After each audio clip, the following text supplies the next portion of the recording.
Hi, my name is Bimisola Oluwashino, also known as the Elegant Inker or the Umbrella Girl. I'm your favorite content writer and editor. Okay, today I'll be talking about historical fiction. It's really interesting when we think about the number of things we take for granted as humans, and one of them is how we tend not to appreciate the experiences of others unless it's put in our own context, in our own light.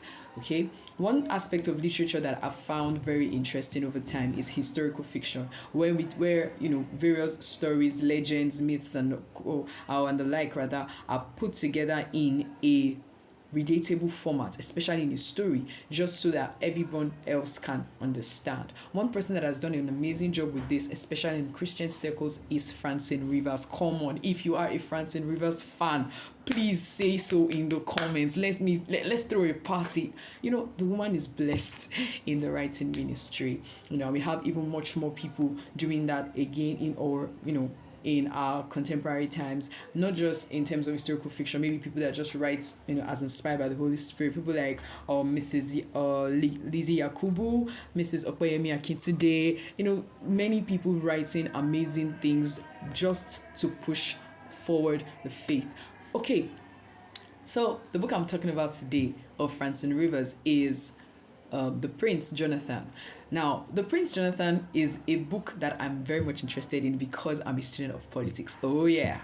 So, reading that book brought a lot of things to perspective for me, especially as regards the theories, the ideas that have been taught in class and all that, and in my own personal study. And so I realized that a lot of times we don't realize, but we make the same mistakes that other people have made in the past. So, quick recap of the story. Of course, we know that Saul was the first king of Israel, Jonathan was his first child, and so more or less was heir apparent. But then David came along, and David became the favorite of everybody in Israel. David and Jonathan became friends, and Saul got angry, and all those things happened, and then Saul died in battle. Jonathan was with him, and he died too, and then David became king. Okay. Question I ask myself, just at what point does loyalty become unnecessary?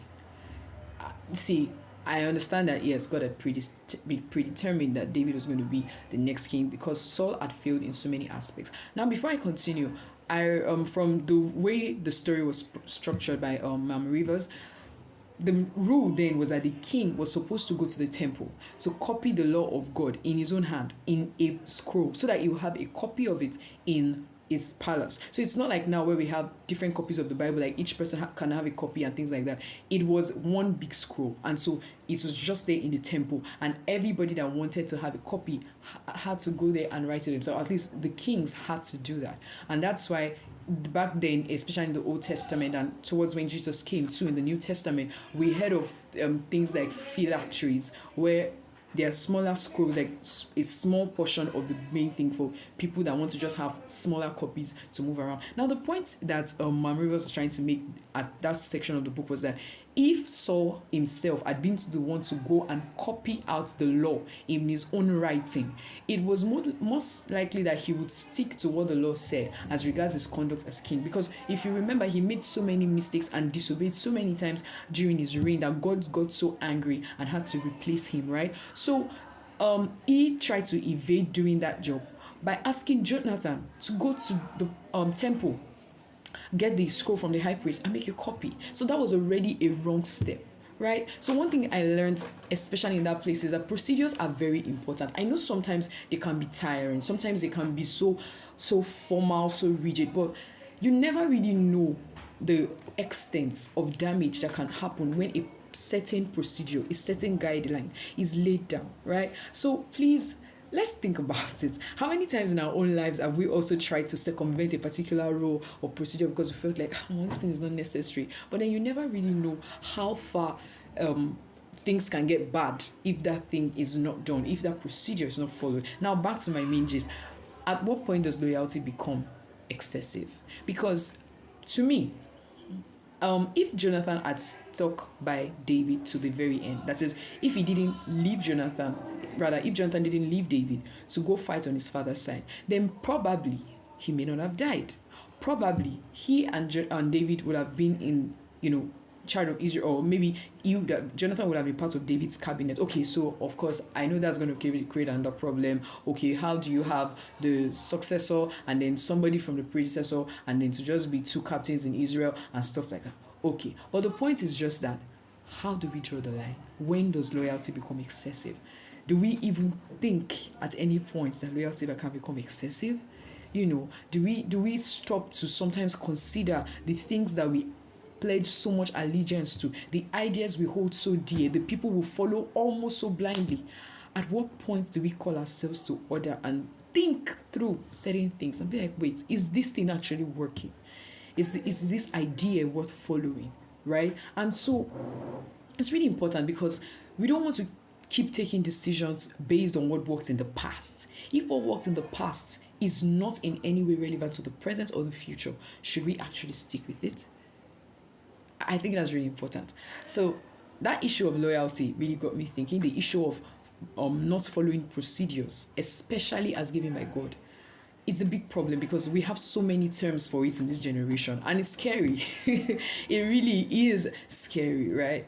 So those are two things I want us to think about as regards Francine Rivers' amazing historical fiction, The Prince Jonathan. So I hope that later, as time goes by, we'll have more of these conversations, more of these discussions, where we can talk about some books that I may have read and that I would like to share with us, so we can also look at them and draw lessons from them. And the beautiful thing about historical fiction, it helps you understand that humans across the ages, humans across history, across times, across continents and eras face almost the same challenges, almost the same temptations, because we have more or less the same inclinations towards certain things, right? So let's not be quick to judge the people we read about. Let's not be quick to condemn or criticize them. Let's actually think it through and be like, okay, if I were in that situation, I'm sure I wouldn't do the same, right? So yes, Christian historical fiction is amazing. Please get your hands on Francine Rivers' work. Like, you would really enjoy